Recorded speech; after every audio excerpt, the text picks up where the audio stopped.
Why is NVIDIA abandoning the ARM deal? Because the FTC is suing NVIDIA and ARM and SoftBank so as to prevent this deal from going ahead, because they feel that NVIDIA will get too much competitive advantage, and jack up the prices of chips, and make things generally unpleasant for a whole bunch of people. It is not surprising that large acquisitions are usually complex. Apart from the buyer, the seller, the target company, and the shareholders, there are many others who are impacted.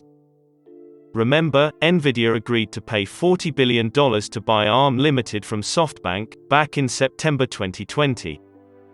If someone was acquiring a small restaurant at the end of the block, in the erstwhile meatpacking district in the middle of Idaho, Lena Khan of FTC may not really give two hoots about it. However, NVIDIA acquiring ARM from SoftBank is nothing like that. And so we are going to talk about it. The company ARM Limited, as per FTC, is the world's largest and most significant licensor of designs and architectures for computer processors.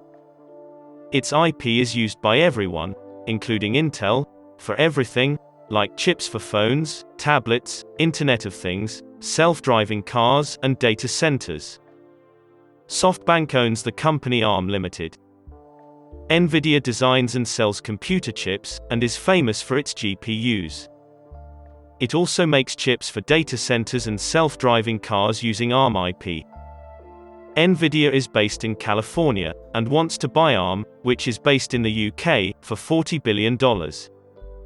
It seems that no one is happy about this deal, except for SoftBank and NVIDIA.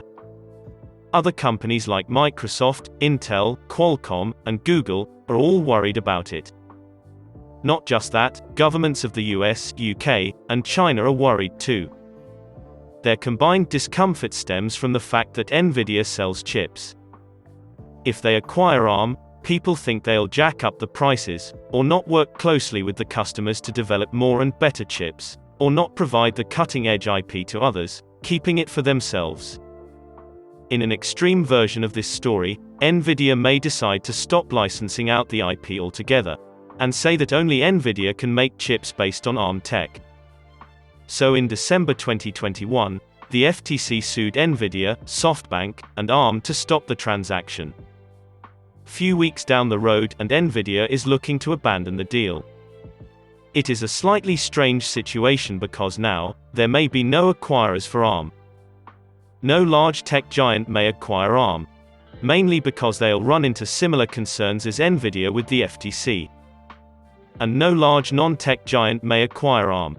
Mainly because a company good at marketing soaps and toothpaste may not do the best job of running ARM. And no large financial sponsor, like a buyout fund or a hedge fund, may acquire ARM.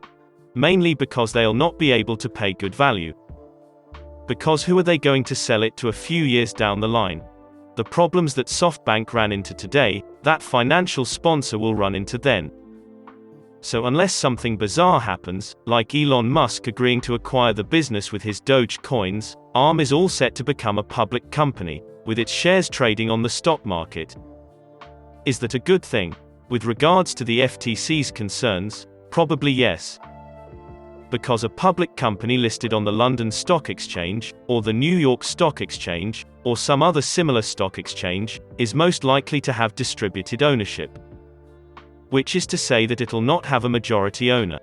Instead, its shares will be held by many funds, like BlackRock, Vanguard, along with a smattering of hedge funds and retail investors. It'll be run by a professional management, supervised by a board of directors. ARM will continue to do its thing, and remain the Switzerland of the chip-making world, designing chips and licensing the IP. With regards to SoftBank, is that a good thing? Probably not. ARM in the hands of NVIDIA is more valuable than in the hands of public shareholders.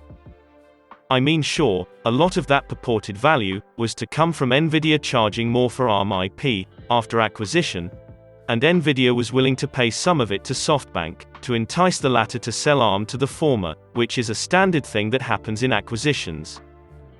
SoftBank will now make less money if they do an IPO for ARM. With regards to NVIDIA, is that a good thing? Now that is harder to say. Making a high-value acquisition work is no walk in the park for the buyer. they are paying up front for something that may or may not deliver its value in the future. Could NVIDIA have jacked up prices for ARM offerings easily? What about competition, like Intel or some other unforeseen player, like Elon Musk, coming up with something revolutionary, and knocking it out of the park? What about the money that NVIDIA would have spent to internalize such a large acquisition? These are all uncertain and hard questions to answer. The one obvious upside of not doing the ARM deal for NVIDIA is that they do not have to pay the $40 billion, which is no chump change. With regards to ARM, one would think that it doesn't really matter whether it gets acquired by NVIDIA, or gets listed on a stock exchange. A company exists to make money for its shareholders. It could be NVIDIA, or it could be BlackRock, Vanguard, hedge funds, and retail shareholders. ARM would continue doing its thing, and making money for its shareholders. Finally, with regards to the investment banking advisors, who may had toiled for years on the deal, nothing could be worse, because they will have nothing to show for all their hard work.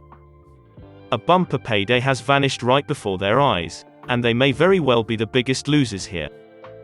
You see, in a transaction like this, the M&A advisors get paid, if and only if the deal gets through.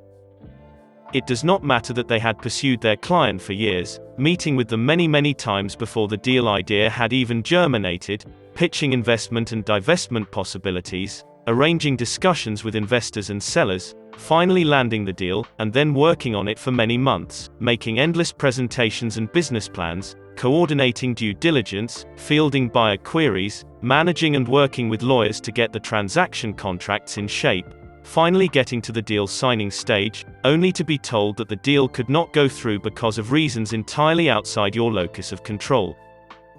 That's years' worth of hard work down the drain, and not seeing a penny out of it. It can be tough. Of course, the lawyers will get paid, come what may. So that's it for this one then. Thank you for making it to the end. The links to the articles we talked about are in the description below. Also, consider subscribing if you enjoyed the video, and I'll see you in the next one.